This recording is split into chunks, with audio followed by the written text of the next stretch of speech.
Hai semua, tahukah kamu kata ekonomi berasal dari bahasa Yunani yaitu oikonomia, yang berarti manajemen rumah tangga?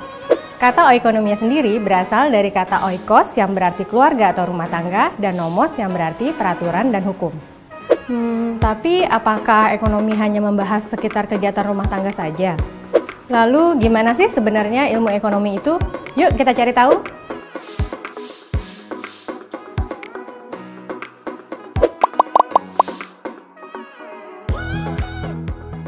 Halo, saya Ridowati. Sekarang kita akan belajar konsep dasar ilmu ekonomi. Kalau kita bicara tentang ekonomi, pastinya kita langsung ingat uang ya. Ternyata uang hanyalah sebagian elemen dari ilmu ekonomi yang luas. Teori ekonomi dibangun atas landasan dari pengamatan sebab akibat yang didasarkan pada aksi dan juga reaksi di dalam kehidupan ekonomi masyarakat. Itu sebabnya oikonomia atau ekonomi kita kenal dan gunakan sampai saat ini. Pengertian ilmu ekonomi tidak dapat kita sempitkan hanya pada satu jenis kegiatan transaksional saja. Para ahli ekonomi memiliki pemahaman masing-masing mengenai apa yang dimaksud dengan ekonomi. Di antaranya adalah Richard G. Lipsy mengatakan bahwa ilmu ekonomi adalah ilmu yang mempelajari pemanfaatan sumber daya yang langka untuk memenuhi keinginan manusia yang tidak terbatas. Lalu menurut Adam Smith, ilmu ekonomi adalah ilmu yang mempelajari perilaku manusia dalam mengelola berbagai sumber daya yang terbatas atau tidak terbatas untuk mencapai tujuan tertentu dalam hidupnya. Ada juga John Maynard Keynes. Keynes mendefinisikan bahwa ilmu ekonomi adalah ilmu yang mempelajari tentang kemakmuran suatu negara, di mana membutuhkan intervensi pemerintah sehingga mencapai suatu kondisi perekonomian tertentu. Yang terakhir, pengertian ilmu ekonomi dari tokoh bangsa kita yaitu Muhammad Hatta. Menurut beliau, definisi ilmu ekonomi adalah ilmu yang mempelajari proses-proses tercapainya kesejahteraan dan keadilan sosial dalam suatu masyarakat. Wah, cukup banyak ya pendapat para ahli.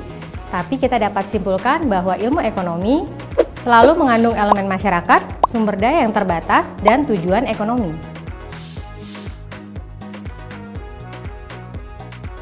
Ternyata ada 3 pembagian ilmu ekonomi loh. Yang pertama, ekonomi deskriptif, yang kedua, teori ekonomi, dan yang ketiga, ekonomi terapan. Apa ya yang dimaksud dengan ketiga jenis ilmu ekonomi tadi? Yuk kita ulas bersama. Yang pertama, ekonomi deskriptif. Ini adalah ilmu yang mendeskripsikan data-data dan menjelaskan berbagai fenomena atau kenyataan yang terjadi. Jadi, ekonomi deskriptif merupakan cabang ilmu ekonomi yang memaparkan secara apa adanya tentang kehidupan ekonomi di suatu daerah atau negara pada masa tertentu berdasarkan data yang ada. Selanjutnya, ilmu ekonomi dibagi secara teori juga. Pengertian teori ekonomi adalah pembagian ilmu ekonomi yang memberi penjelasan secara sederhana mengenai cara sebuah sistem ekonomi bekerja serta ciri-ciri yang sangat penting dalam sistem ekonomi tersebut. Teori ekonomi ini terbagi menjadi 2 macam, yaitu ekonomi makro dan ekonomi mikro. Menurut kamu, apa bedanya ya ekonomi mikro dan ekonomi makro? Ada yang tahu? Di ekonomi makro, kita mempelajari mekanisme kerja perekonomian secara keseluruhan sebagai sistem. Hal yang diteliti meliputi tingkat pengangguran, pendapatan nasional, tingkat pertumbuhan ekonomi, hingga inflasi dan tingkat harga. Sementara dalam ekonomi mikro, kita mempelajari perilaku pelaku ekonomi, individu maupun perusahaan, dalam membuat keputusan untuk mengalokasikan sumber daya yang terbatas. Misalnya, seperti menentukan harga untuk satu jenis barang tertentu. Yang terakhir adalah ekonomi terapan, yaitu cabang ilmu ekonomi yang menggunakan hasil kajian teori ekonomi untuk menjelaskan fakta-fakta yang dikumpulkan ekonomi deskriptif. Dalam ekonomi terapan, kita menggunakan ilmu teori ekonomi seperti pengukuran, metode analisis, statistik, dan ekonometrika untuk mempelajari fenomena ekonomi dan membuat kebijakan ekonomi yang akurat.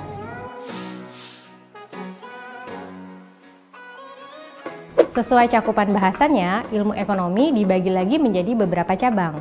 Di antaranya ekonomi moneter, ekonomi publik, ekonomi industri, ekonomi internasional, ekonomi regional, ekonomi sumber daya alam, ekonomi sumber daya manusia, dan ekonomi syariah.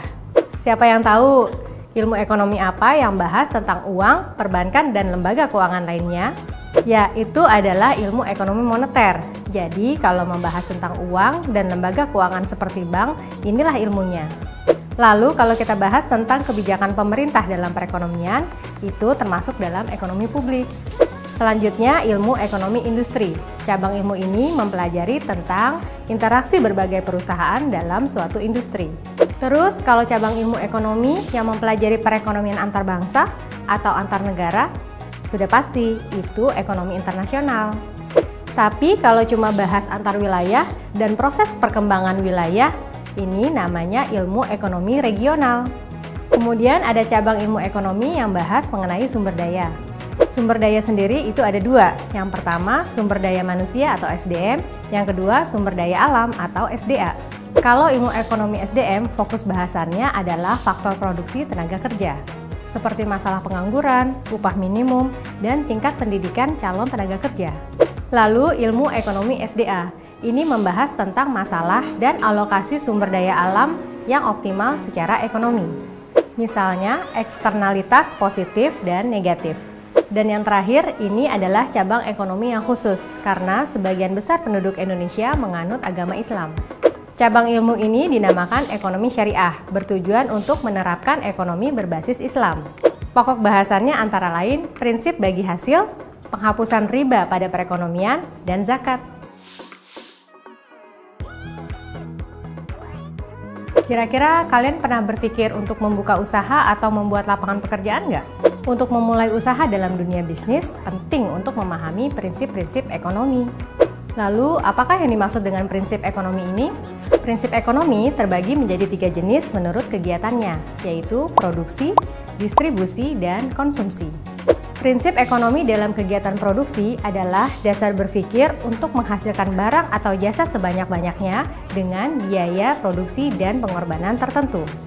Atau bisa juga dengan biaya produksi dan pengorbanan serendah-rendahnya diperoleh barang dan jasa tertentu. Penerapan prinsip ekonomi dalam kegiatan produksi adalah sebagai berikut.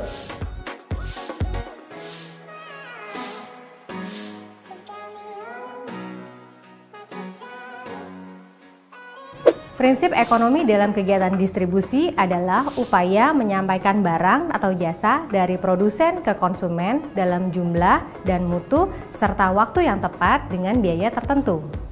Penerapan prinsip ekonomi dalam kegiatan distribusi adalah sebagai berikut.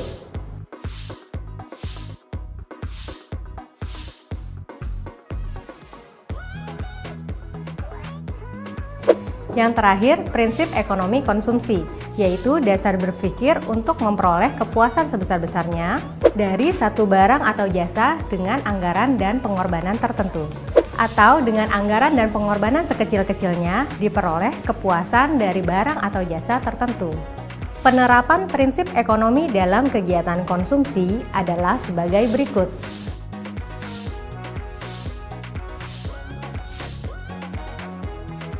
Konsep dasar ilmu ekonomi sangat penting untuk kamu ingat.